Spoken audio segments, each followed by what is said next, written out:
for all of those who are growing, making and selling our products, and that includes support for income growth for smallholder farmers.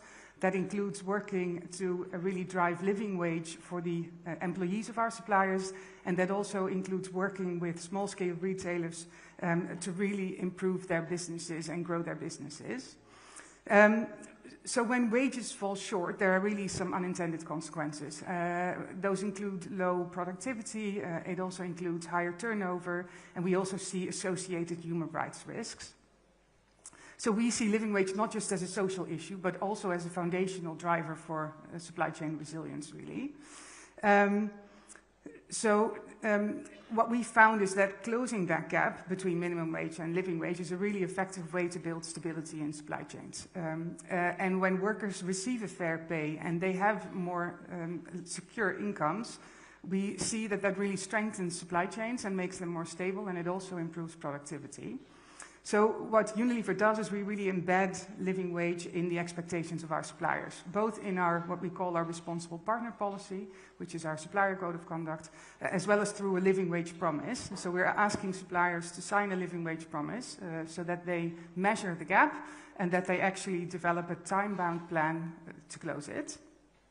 But setting expectations is not enough. So one of our key insights is that suppliers really need practical support. They need to understand what a living wage is and what it means to them. They need access to data that really helps them measure the gap. And what they also need is really practical solutions on how to implement the close the living wage gap in a way that actually is commercially viable for their business. And that's why Unilever partners with organizations like AIM Progress and IDH to really develop supplier capability building programs specifically on the topic of living wage. And then maybe finally, scale really matters. If living wage is just a niche requirement of one company, we see that that sometimes leads to friction. That's why we sort of combine our approach and our commitment to living wage with broader advocacy and also with really collaborating with others to really level the playing field and to drive adoption of living wage more broadly. And we do that in collaboration with organizations like ILO and UN Global Compact. So maybe just a concluding remark, but to make labor markets more resilient, we think work must provide a decent livelihood, and we think that the living wage debate is key. That's really fascinating. I wanted to ask you though, I mean, you're here, it's an FCDO conference, we've heard from government ministers, so yeah. If you could ask what change governments could make that would significantly improve labour market resilience, what one or two things would you ask for? Yeah.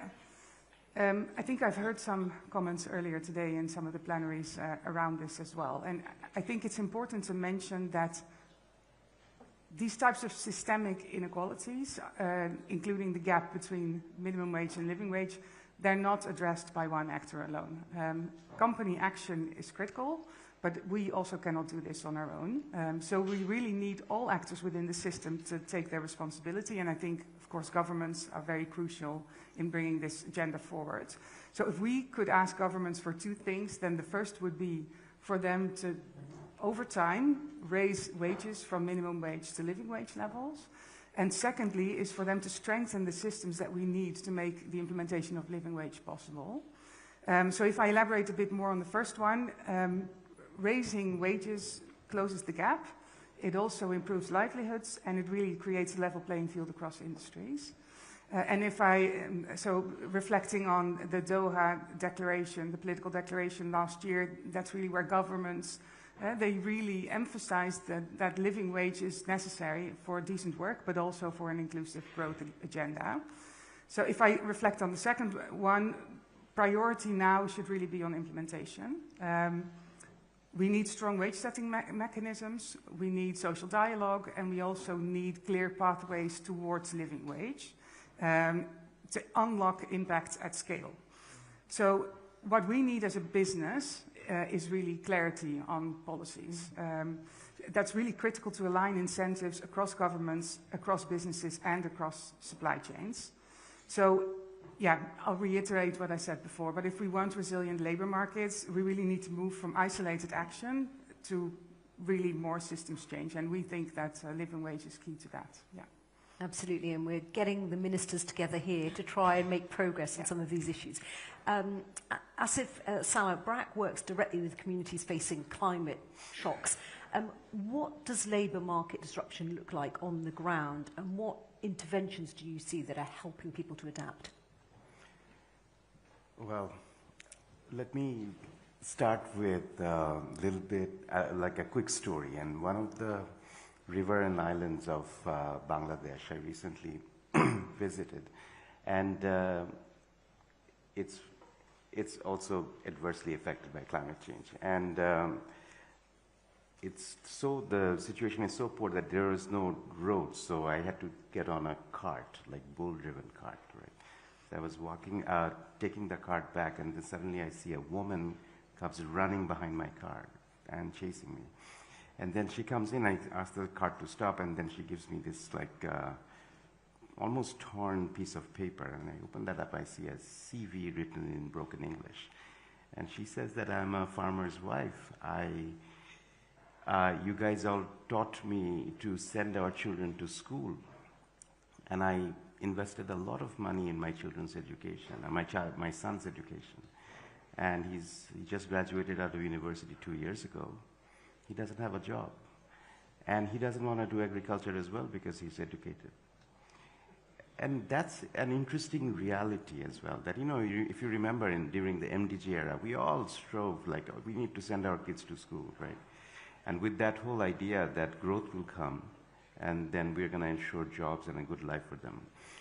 And suddenly now we are done with so many young people who have gone to universities, who have gone to colleges, got educated, and there's absolutely no jobs. And climate is just one of the sort of disruptors, right? But and again, I think, a lot of people think that, so for example, take the case of Bangladesh we operate. We are projected to lose about 17% of our land by 2047, which is about 22 years from now. And it's not like that. I think conventional wisdom is that suddenly one fine morning in 2047, we're going to see our 17% land goes away. That's not the case, right? It's a slow onset disaster. Every day things happen. And whether it's salinity creeping in our coastlines, and we are seeing that, whether it's the heat stress, whether it's the flood, the irregular rainfall, and we are seeing that more and more, and to the point that, not only on one hand that's causing livelihood changes, and when people talk about AI and its disruption, I mean, I laugh at it because 85% of our jobs, informal jobs, 50% of livelihoods come from agriculture and things like that.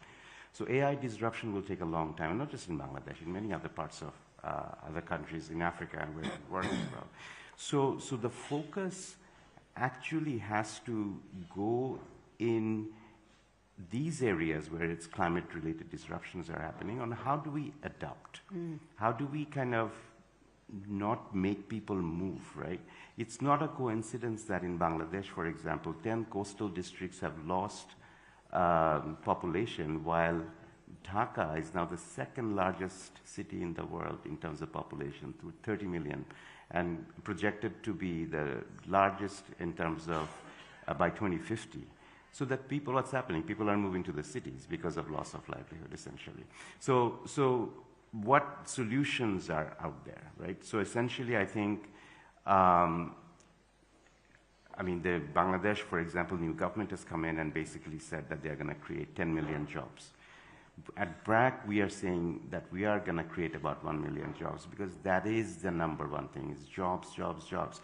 And it's not your formal jobs that's going to come. I think we are kind of growing realization since COVID time, because there's year after year there's disruption happening, whether it's COVID, whether it's Ukraine, now the Middle East war. 5 out of the 6 fertilizer companies are shut down in Dhaka, Bangladesh. We are anticipating a big food security crisis if the war doesn't end very soon. So what does that mean? That means very practical solutions, very sort of, on one hand, you would need to build resilience. So that means introducing more insurance schemes, and that's where we're really prioritizing reimagining microfinance, because we have microfinance network across the country. How we kind of pair up these kinds of new products like crop insurance, livelihood insurance, and livestock insurance, because that's the biggest asset for a lot of people. And roll it out. We have done about 1.5 million over the last 18 months, and that's starting to show dividends. That's on one side in terms of resilience. But how do we kind of reduce the cost of input for the farmers and increase linkages to the market, and also aggregate, because most of these farmers are smallholder farmers, right? So how do you increase their bargaining power? None of these are rocket science. None of these are super sexy, attractive solutions that you can show PowerPoint. It's good old-fashioned, back to basics work, require community to organize. And I think that's what we're going to do. We have committed about 1 million jobs. It's not an accident. But jobs are not, again, as I was saying, it's not factory growth driven. We are seeing agriculture as a big area to look at growth, look at consolidation, bring in mechanization, and increase, and anybody living in their households, any additional sources of income, whether it's planting trees, whether it's doing a small fish ponds, we are seeing that let's go ahead and do that, because we saw during COVID, the more families who had multiple sources of income, they had the biggest resilience. And that's what we are doing. So. It's fascinating, but the scale of the number of jobs we need to create is quite mind-blowing, to be honest, the figures you're talking about. I mean, maybe we're hearing a lot of ambition here, but based on your experience across African economies, and I think I know what you're going to say to this, are we moving fast enough? Can I echo Rachel and say no? No, I do. The answer is no, and I'd like to talk about three things, but let me put it in context. At Asset, we have these intergenerational dialogues. So you heard the young lady earlier on saying, don't just bring us on stage, engage us. So we have these intergenerational dialogues where we put young people with ministers as they are developing policies, etc.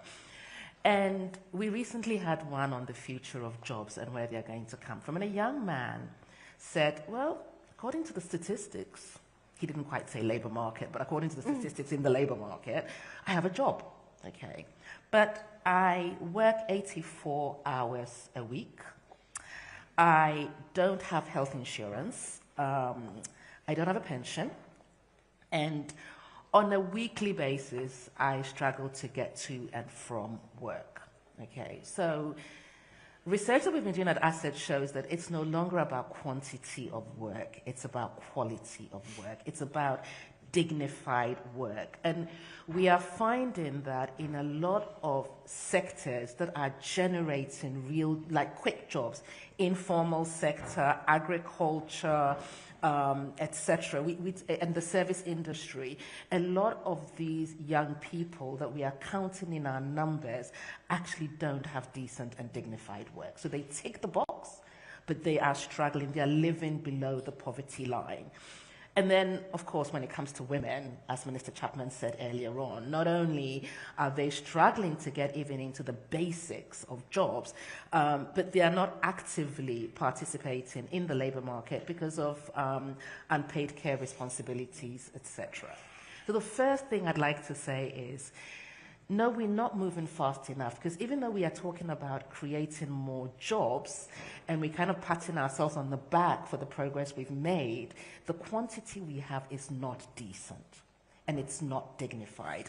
And if you are a 21-year-old sitting in Abuja and this is your future, it's not a very good one.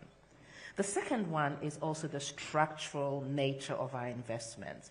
When we look at where the real jobs are coming from, you know, the decent and dignified jobs, we are seeing them in industries, we're seeing them in agri-processing, we're seeing them in, you know, companies that are linked to global value chains.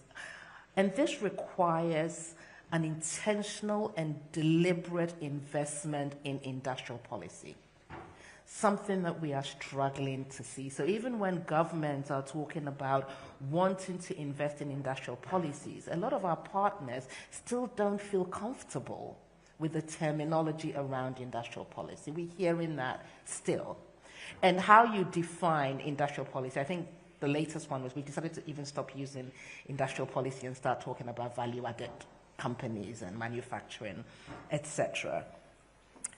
And then we have this thing looming on the horizon called AI and digital, etc. But I agree with Asif that, you know, if we get the foundations right, then it shouldn't actually be a threat. Right now, it seems like a threat, and it's probably a threat more in the global minority than it is in the global majority. But it could be a threat that doesn't happen to the global majority if we invest in the right way. And this takes me to my third point, which is the fiscal constraints that governments are working in. We didn't hear a lot of it on the earlier panel.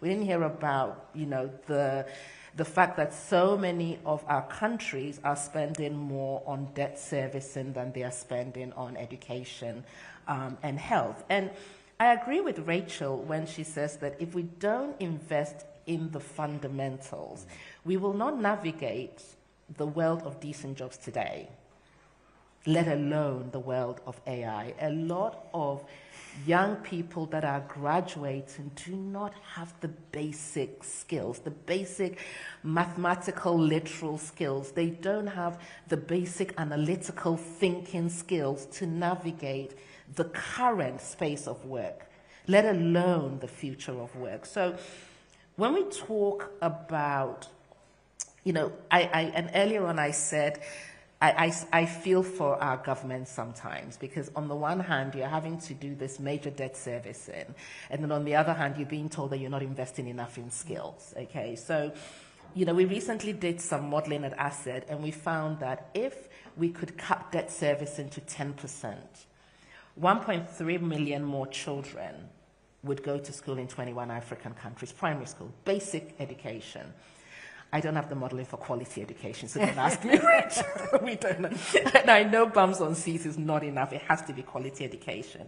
So, you know, for me, we also need to talk about the elephant in the room, which is where is the room, where is the fiscal room for our governments to invest in these critical skills, to prepare our young people for jobs? Where is the room for them to lay the foundations for industrial policy that creates the space for companies that can generate decent jobs? And where is the room for taking issues to scale? The Minister for Germany talked earlier on about, you know, the work that they are doing in Egypt. They are doing similar work in Morocco and other North African countries. And we welcome it, but they are minor examples. They are not at scale. You know, the migration issue is still seen as a negative thing. So for me, when we talk about Africa's demography, you know, we have two options. It's either going to be a youthquake or it's going to be the world's greatest economic opportunity. For it to be the latter, we all need to commit to investing in it. And before you ask me what we need to do, you know, we need long-term investment, long-term commitment. We've got to stop this stop-starts. Structural transformation doesn't happen in 5 years. You know, it's a long-term 15 to 20-year investment. The question is the international community ready to walk that journey with us or not? It's a big question, and we've got very little time left, but I do want to end this panel, if I can, on a sort of positive note. So I'm going to ask you all very briefly in a sentence or two, what could make the biggest difference now? We're talking about governments coming together, and it's beyond GDP. It's not just about investment. What would make the biggest difference, do you think, to resilience and growth? I think we need to kind of all collectively, government and civil societies around the world need to identify a few priorities that they really need to come down and act together. And particularly, I think as the ODA financing is coming down quite dramatically, I think that's a wrong move in many ways. I think we need to, this is the time to double down rather than retreat. But that's the reality. But I think philanthropists has a role to play, but identify 2 or 3 big bet issues, whether it's climate adaptation, whether it's job creation, whether it's foundational literacy, which is very, very important, and go back to basics, right? Essentially, big bet, big delivery with the long-term vision, 20 years, 15, 20 years, because I think these are all investments and the returns are very high. Excellent. Rachel. So when shocks happen, people have a natural tendency to retreat and try and invest at home and, secure things at home. That's, again, the exact opposite way. If there was one thing I would like us to do, is to reach out. So that means, you get more resilience if you trade with larger number of countries, if you have people going backwards and forwards and remittances going backwards and forwards. Try new things, invest in innovation. So we need to go back to a more cooperative world where we have, for our own sakes, because that is the way to build resilience, so here's an example. In South Asia, you often see people deliberately marrying, into families far away. Why? Because if you get hit by a weather shock here, the family far away is not being hit, and they manage to share. And that's how we should think of the global economy. That's like you invest, isn't it? Yeah, invest abroad. Invest in Africa, diversify your portfolio, and then whoever grows is helping everyone else grow. We're almost out of time, so very quick sentence from you, Katie. Yeah, so for me, it's really, I'll refer back to something I said earlier, but that's really moving from isolated action to systemic change. I really would love to see more collaboration and scaling of many of these initiatives to really impact more people. That's what it's all about. Thank you. And Mavis, I'll give you the last sentence. So invest in Africa's structural transformation. That's it. Excellent. I think there's a lot of learnings here and some homework to do, but thank you to all the panelists today. It was really candid, insightful conversation. I think resilience isn't about future ambition. It's an immediate economic necessity. It's happening right now and we need to tackle it. So the question really is how quickly and how collectively we can move forward from discussion to delivery. But thank you all. Thank you. Thanks.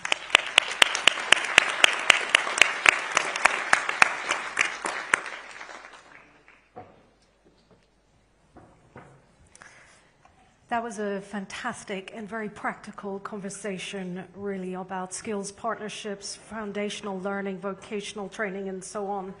And the sense of urgency as well that was conveyed by Mavis when she talked about a youth quake or the world's greatest opportunity, economic opportunity.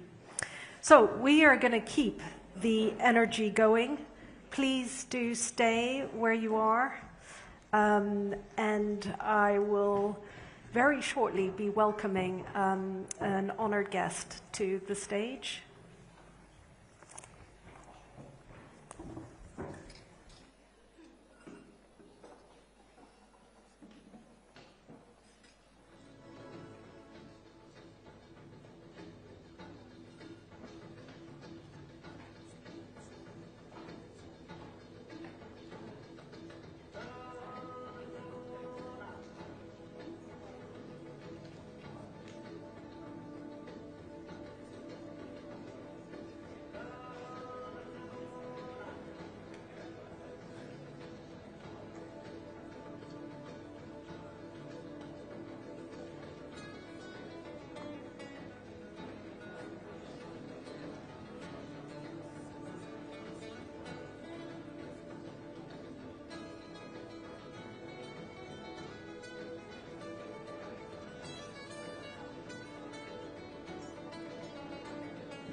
Great. Ladies and gentlemen, we're ready, and I now have the honour of welcoming to this stage the UK Foreign Secretary, the Right Honourable Yvette Cooper.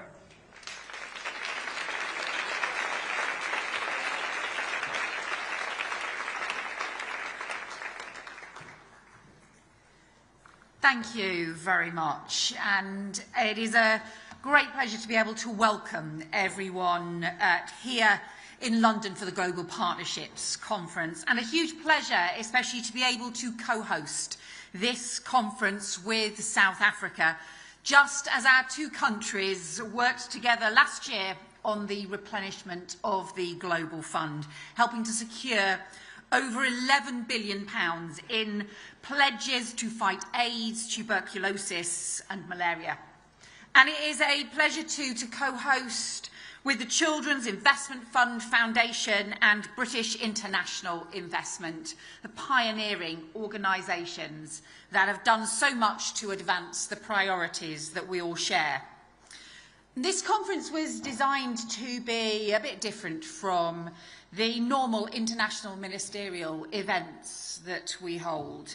And so I just wanted to start by acknowledging the incredible range and depth of experience on expertise in this room and around this conference centre, from civil society, youth activists, major investors, philanthropists, tech entrepreneurs, experience of development past and ideas and interests for the future.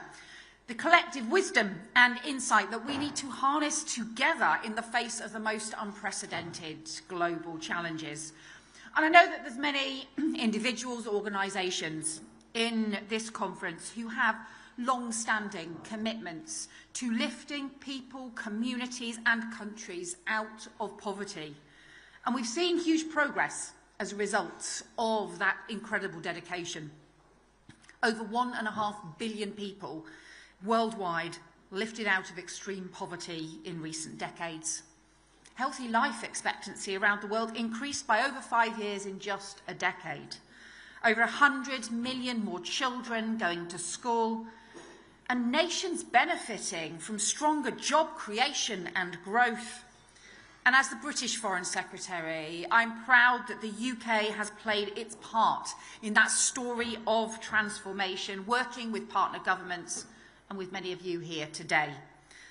And as we look forward now, many of those same values that have underpinned that progress are enduring. Our sense of our shared humanity, that fundamental moral purpose to stand up against global disease and hunger, and to support those trapped in crises caused by conflict or climate change, and the deep distress we share at injustice and unfair inequalities that hold people back.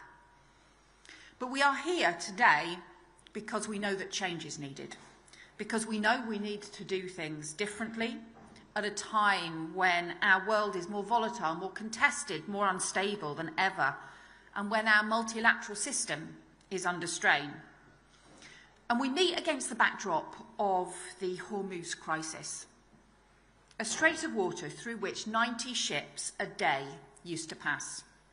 But for the last 3 months, it's been more like 5. Heating oil for Asia, stuck in the strait. Fertilisers for Africa, stuck in the strait. 20,000 seafarers, 800 ships just stuck in the strait. The price effects felt on the other side of the world. The global economy is being held hostage, and the global south is paying the biggest price. It's affecting the planting season too. The agricultural clock is ticking, and damage is already being done that will affect crop yields and food prices well into next year. As the World Food Programme has warned, some 45 million people in the global south are at risk of being pushed into acute hunger this year. The world risks sleepwalking into a global food crisis, and we cannot risk tens of millions of people going hungry because Iran has hijacked an international shipping lane. And so that is why we need to act together in our response. The World Bank, the IMF, and other institutions have an unparalleled ability to deliver emergency finance at a scale that's needed to cushion the immediate impacts of the crisis. And with others, the UK has been using our voice and shareholder role to press for a step change in response, coordinated across the global financial system. We need faster coordinated action, multilateral development banks operating as a coherent whole, not just in parallel, aligned programming, quicker disbursement, specific support to fertiliser markets, working closely with UN agencies. And with the World Food Programme, we're already helping pre-position food supplies because we have to get ahead of the risks, not wait for the suffering to unfold before us. But aid can't operate alone. And that's why Britain has led diplomatic efforts to press for the immediate reopening of the Strait, convening partners to defend the principle of the law of the sea, and why we're preparing alongside France a multilateral maritime mission to reassure shipping and get trade moving when an agreement is in place, and supporting the negotiations to fully reopen the Strait free from restrictions and tolls to get the global economy moving again. But the Hormuz crisis holds up a mirror to our wider challenges. It shows the importance of acting early and in partnership to mobilise support, the importance of political and policy responses to tackle the causes of crises, not just to mitigate their impacts, the importance of the rule of law, in this case, freedom of navigation, for prosperity and development, not just for order and stability, and the urgent need to address the underlying weaknesses in our economic resilience and our precarious food and energy security. For us in the UK, that means first and foremost accelerating the clean energy transition. Instead of the fossil fuel roller coaster, the security, independence and economy of British-owned renewable energy. Because renewable energy can't get stuck in the Strait of Hormuz and can't be hijacked by hostile states. This is a choice we are making for ourselves, but it is also true for many other countries as well. And so, in responding to this crisis, we should be turbocharging that shift, and it's why I'm so pleased that we can announce today the BII's investment, the British International Investments, additional investment to deliver over £4.6 billion of climate investment in emerging markets to support the green transition and to build energy security too.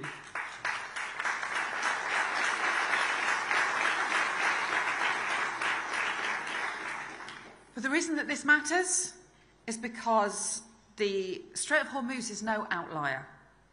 Coming so soon after the energy price shock, the grain supply threats when Russia invaded Ukraine, or the supply chain crisis in COVID. This reflects a new era of geopolitics and geoeconomics, an era of global great power competition and global volatility, but also concurrent crises from conflict, climate, from communicable disease, where our interconnected world that has helped lift nations out of poverty and drive growth is turned against us to become a source of great vulnerability. At a time when violent conflict is on the rise around the world and greater than any time since the Second World War. And we see new levels and patterns of displacement and migration, tied also often to climate change as extreme weather and record temperatures destroy livelihoods. And also the new uncertainties from the pace of technological change, as AI, frontier technologies offer profound potential to give us new solutions around healthcare, around development, around economic growth, but also real risks of compounding global injustice and insecurity unless we respond. And of course, a multilateral system in need of reform, at a time when development budgets in many donor countries, including here in the UK, are under financial strain or facing reductions.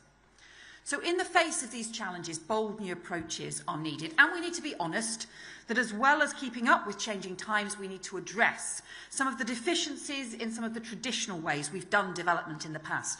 The external blueprints, the paternalism, the policies that increased dependency rather than building resilience, and the reflex to act for others rather than getting firmly behind local needs and priorities. So as part of the UK's response, we've held honest exchanges with partners about what we should do differently and heard clearly the need and the demand for greater voice and agencies for countries and communities to shape decisions that affect them, including global institutions and the global financial system. As Mia Mottley, the far-sighted Prime Minister of Barbados, has put it, seats at the table of decision-making where we can be seen, heard, become active agents in our own cause and lead our own development. And that lies behind the shifts that my friend and fellow Minister, Baroness Jenny Chapman, has been leading in our UK development approach, as she will have set out to you earlier this morning, moving from donor to investor, from grants to expertise, putting partnership and the focus on local needs at the centre of what we do, and putting those shifts hardwired into this conference today and tomorrow. Because the framing is about partnerships, collective action on common challenges, on mutual respect, learning and accountability. And a joint document that is not about traditional aid pledges, but about focusing on mobilising finance, technology and new coalitions. And I want to pay tribute to Jenny and the FCDO team for bringing this event together. So let me just then highlight 3 areas of what this looks like. On development finance, shifting the centre of gravity from traditional measures around public funding towards mobilising much wider investment and different forms of capital investment and support. For example, developing local capital markets to attract and allocate finance effectively, as we've done in Ethiopia, through support to their first public stock exchange so that Ethiopian companies can tap into new funding. With the UK insurance sector pioneering new public-private partnerships that can help countries respond more quickly and effectively to natural disasters. And working through the most impactful bits of the multilateral system, such as the World Bank's International Development Association, where every pound we invest unlocks £4 of additional finance, whilst backing calls for the reforms of the global financial system, including by tackling unsustainable debt through expanding the common framework and making it meet countries' needs more quickly.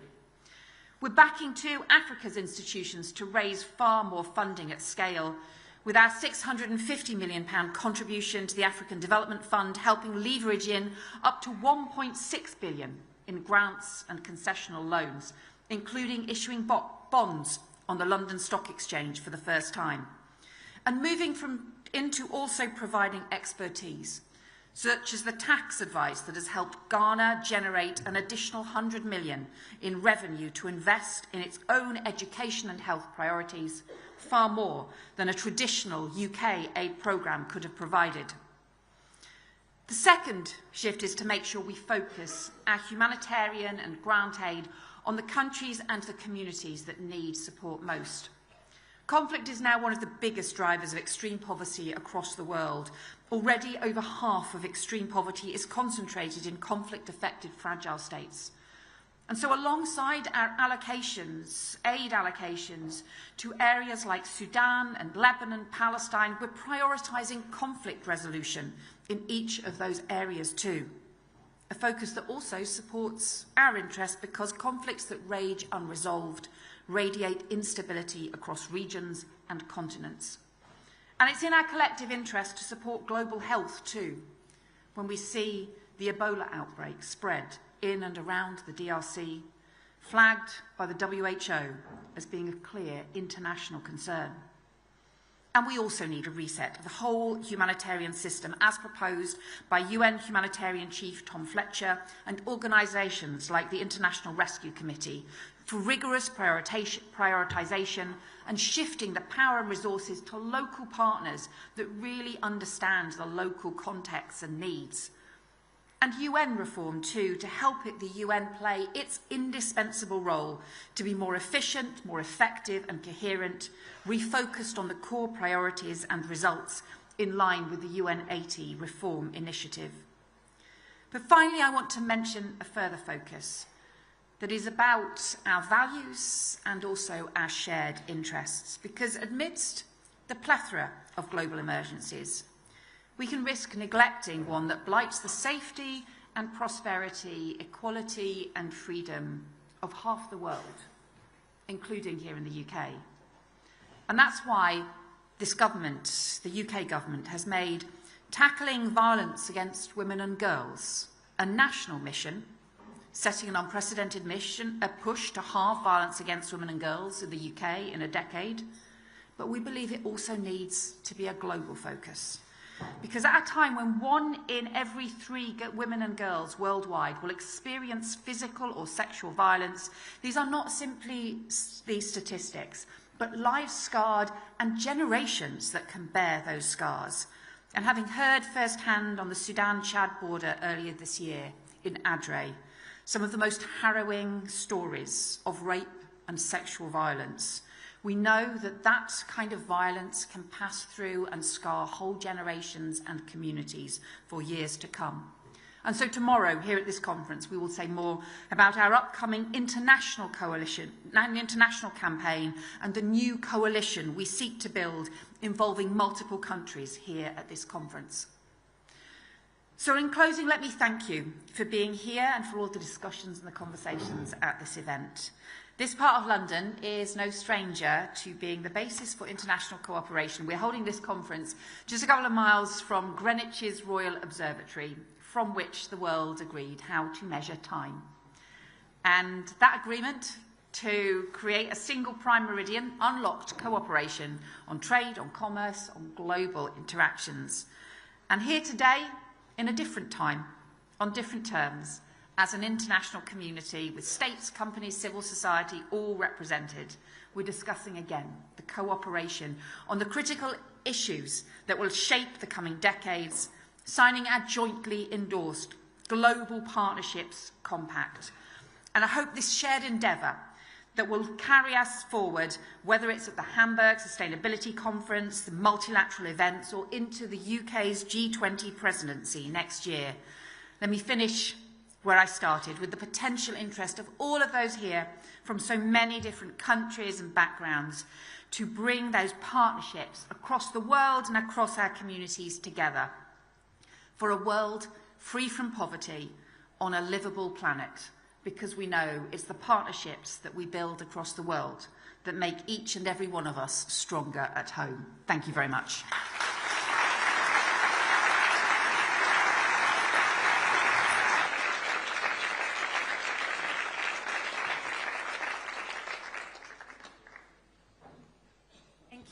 Thank you, Foreign Secretary. Friends, lunch is now served in the Workers' Yard. Please do take the time to explore the tech village and also the marketplace. There are some really fascinating innovators there who do want to show you what they're working on. We reconvene here at 1:30. So enjoy lunch.